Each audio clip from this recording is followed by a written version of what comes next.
Je le disais, les bonnes nouvelles ne sont pas si fréquentes. On va parler de ce frémissement, si vous voulez bien. Mais il y en a eu une autre qui a fait sensation. On l'a appris en milieu d'après-midi. C'est l'apparition possible d'un vaccin qui serait efficace à 90%. Et le mot qui est important, c'est celui-là, efficacité de 90%.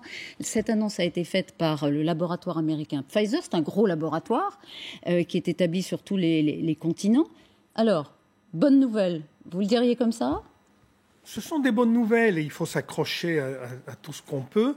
Mais en même temps, il faut faire attention avec les bonnes nouvelles. Une bonne nouvelle, c'est une bonne nouvelle tant qu'elle pousse les gens dans le bon sens.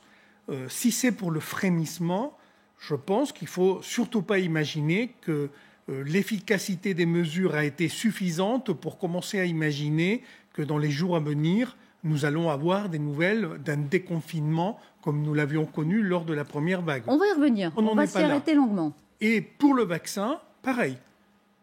C'est une bonne nouvelle. Il arrive quelque chose de nouveau, une nouvelle stratégie vaccinale, une nouvelle approche thérapeutique pour préparer ce vaccin. C'est un vaccin à partir de morceaux de RNA, c'est tout nouveau, c'est la première fois. Ça n'existait que chez les animaux en médecine vétérinaire, maintenant chez l'homme. C'est intéressant, mais il faut aussi, on prendra le temps de regarder quels sont les points qui me semblent montre qu'il y a des petites faiblesses. Mais vous l'avez lu, le rapport, la publication, dans le détail, vous qui êtes spécialiste, est-ce que ça vous semble digne d'intérêt, solide, fiable ? Moi, il y a deux choses qui me chiffonnent. La première, c'est qu'un article scientifique, rien que le résumé fait 250 mots. Et croyez-moi qu'on fait des efforts colossaux pour réussir à tout mettre dans 250 mots. 250 mots ? 250 mots. Oui. Un article fait entre 3500 et 4000. Ce document fait 100 mots. Donc, 100 vous mots. voyez là, le côté pauvre, c'est vraiment pas quelque chose de prolixe dans la... C'est pas du Zola dans la littérature. Vous trouvez ça léger ? Je trouve ça un peu léger. Ça vous inquiète un peu ? Parce que l'objectif n'est pas de communiquer avec la communauté scientifique.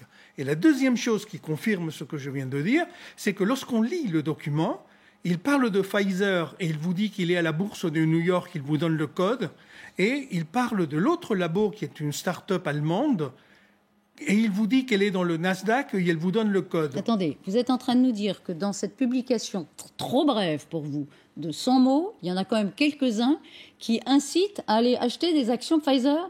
En tout cas, il vous donne les codes. La bourse de New York et le Nasdaq. Bon, on pourrait dire que c'est une forme de pragmatisme. À la fois, ils investissent énormément d'argent dans la recherche.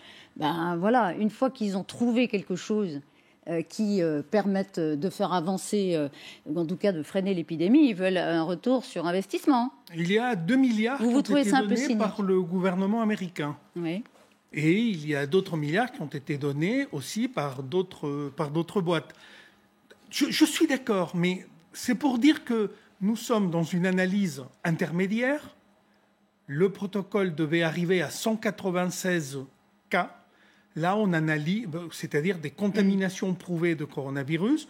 On fait une analyse sur les 96 premières. Donc, nous sommes à la moitié. Sur la moitié, nous voyons que les données sont intéressantes. Il y a 90% d'efficacité. Nous sommes sur une analyse intermédiaire.